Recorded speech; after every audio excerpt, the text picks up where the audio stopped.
Hey guys and gals, welcome to Space Engine Part 1. This is my very first YouTube video and just felt like in the mood to be doing some space. Alright, so let's hop right into it.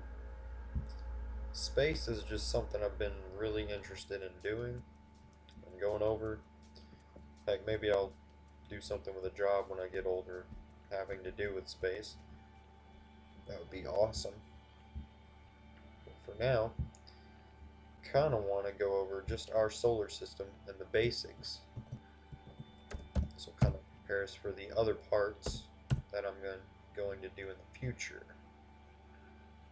So let's go ahead. I don't have to go all the way to our sun.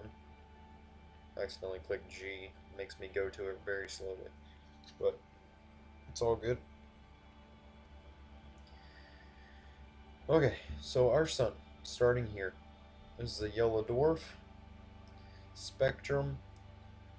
Not exactly sure what spectrum is or what it signifies because every star literally ran into has a different spectrum, and not 100% sure on how to classify stars by that yet, but I'm sure I'll learn in time.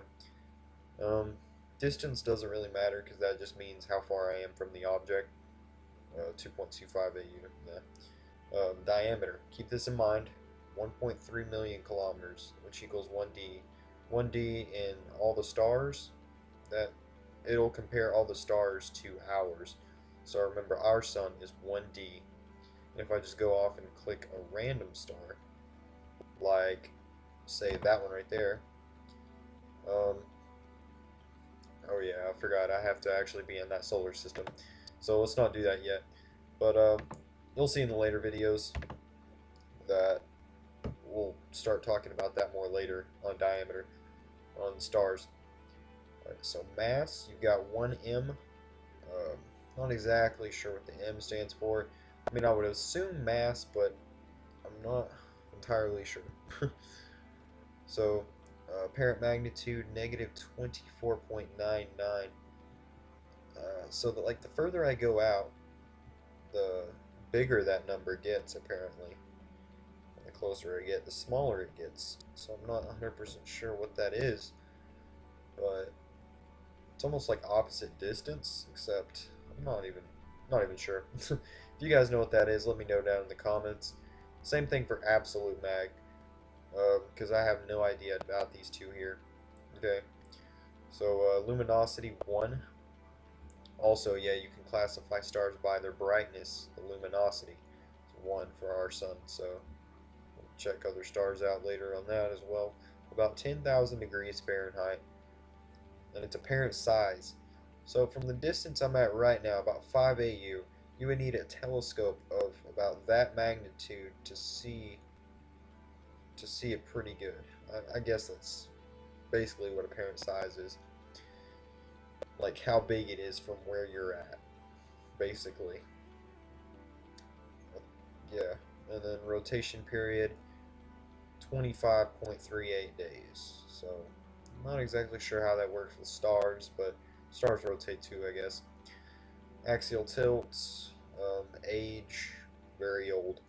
Gravity is 28 Gs. Now, actually, our age right here for our star, or this number right here, 4.57 times 10 to the ninth years. It's actually pretty young for a star, believe it or not. Even though it's a big number, it's a young amount of years for a star. So you've got number of planets, 13, one with life. Hopefully I don't have to tell you which one that is, but we'll get to it in a minute anyways. Alright, so second on the list here is Mercury. Classifies it as a hot Selena. 5, yeah, distance doesn't matter. Almost said 5.1 AU from the sun, but that would have been wrong. It's actually 0.39 AU. Semi-major axis is the distance from its star whenever you're on a planet. Okay, diameter 4,880 kilometers, which is 0.38 the size of the Earth. Which, whenever you're on planets, D stands for like Earth. 1D stands for Earth. Whenever you're on stars, 1D means like our sun. or stars. Okay. Orbital period around the sun, 87.95 days. Rotation period is 58 days. Solar day, 176 days. Alright, so all that's long days, in case you guys didn't know. 267 degrees Fahrenheit. So being that close to the sun is actually very cool for some reason. Even though I wouldn't want to be there, it's extremely cool for that distance from the sun. Only 0.39 AU. And the gravity is very small. So moving on to third on the list, Venus. Hot desert classification. It's 12,104 kilometers, 0.94 size of the Earth. Okay, I'll go skip down here to semi-major axis, 0.72 AU. 224 days to orbit around our sun. 243 days for its rotation. Very slow rotation. Solar day. Let's see. Atmospheric pressure, 92 atmosphere. So Earth's is 1. So it's 92 times thicker than Earth's. I'm pretty sure what that means. Temperature 880. So it's about twice as far from the sun to Venus than to Mercury, yet it's like 4 times more hot. So how does that work? You know? So maybe the game screwed up on Mercury's temperature, because I don't ever remember it being that cool. 267. If I remembered, it was like 500. Let's speed up time here and see if it's just that time of year to where it's just cooler. Okay, yep. Yeah, it is. Alright, yeah. It was like winter for Mercury at 200 something degrees. Alright, so that explains that. First, I didn't get that. No, Earth. Let's go to it real quick. Alright. Temperate Terra with life. You'll get to see a few more of these out in the universe when we're just exploring. It's kind of hard to come across the organic multicellular. It's a classification of life. And it's marine and terrestrial, as we all know. Diameter, about 12,000 kilometers. That's what I'm going to round it to. Even though it's about 13,000, I'll just say 12. It's easier to remember. 1D, 1 AU from the sun. 23 hours and 56 minutes to rotate fully. So it's not quite 24 hours, as most people might think it is.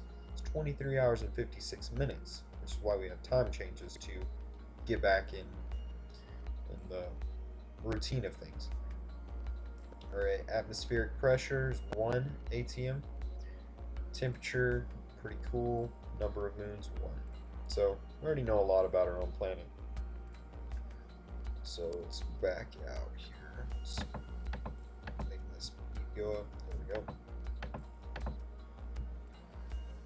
Alright. Now then, the fourth planet from the sun, one of my favorites, is Mars. Alright, Mars. Half the size of Earth, basically. It is 1.5 AUs from the sun. It's very, very cold. So, and it has a small atmosphere, nowhere near as thick as Earth's atmosphere, but it's still an atmosphere. Gravity, about 1/3 that of Earth's, and 2 moons. Okay, so that's all I'm going to cover on Mars. But next we got Jupiter. Okay, Jupiter is one of my favorites. It's a cold gas giant, 11.2 times the size of Earth, so it's a massive planet. Okay, 5.2 AUs from the sun, 1 times 10 to the 6 ATM on atmospheric pressure, and 63 moons. That is a lot of moons. Alright, that's just a ton. Alright, so let's back out to about here and take a look at Saturn. Saturn, frozen gas giant, about 9.4 times the size of Earth. Okay, so smaller than Jupiter, much larger than Earth. 9.54 AUs from the Sun. Okay. Um, 10 hours to rotate fully, and its orbital period is 30 years. Forgot to check out this one here. It's about 12 years. Okay, so wow, Saturn's a lot more. Okay, let's go out here. Check out Uranus. Frozen ice giant. 4 times the size of Earth. We've got about 20 AUs from the Sun and 84 years to just complete that one rotation all the way around the Sun. 26 moons. So it's a pretty impressive planet. 5.61 times 10 to the 4th atmospheric pressure. So it's a big atmosphere. Okay. Rotation period 17 hours. 26 moons. Alright, very good. Let's go to Neptune here. Neptune, about 4 times the size of Earth as well. Not quite, but very close. Orbital period 164 years. So you wouldn't be able to see Neptune in your whole lifetime circle the Sun. That is how long it would take. So number of moons 13. Very cold planet. And you've got Pluto down here. Let's go ahead and go into it. Pluto and Charon. Charon is its moon. But there's Pluto. 0.18 times the size of Earth. 40 AUs from the Sun. And very long days. Atmospheric pressure 1 times 10 to the 5th. Oh, to the negative 5th. But yeah, that's very, very faint atmosphere right there. 5 moons. I'm curious if most of those are like asteroids and such. Very cold. Not much else to say about Pluto. Poor Pluto. Got demoted to a dwarf planet. Right. But yeah, basically, just starting out with our solar system. Basics to get us ready for the galaxy and perhaps even the universe if I continue making videos. Depends on how things go. I plan on doing this as a hobby, but can't wait to make more. If you guys want to see me go somewhere specific, then put in the exact name for the search. Like some stars have their own names. If you guys download Space Engine, or if you already have it, just let me know. And tell me the exact coordinate for the star, the name for the star. Heck, I'll go check it out in my next video. So yeah, that'll be fun. And yeah, just don't forget to like and subscribe for more. Turn on notifications, and I plan on making videos daily. Alright, and thanks for watching, and I will see you guys in the next video.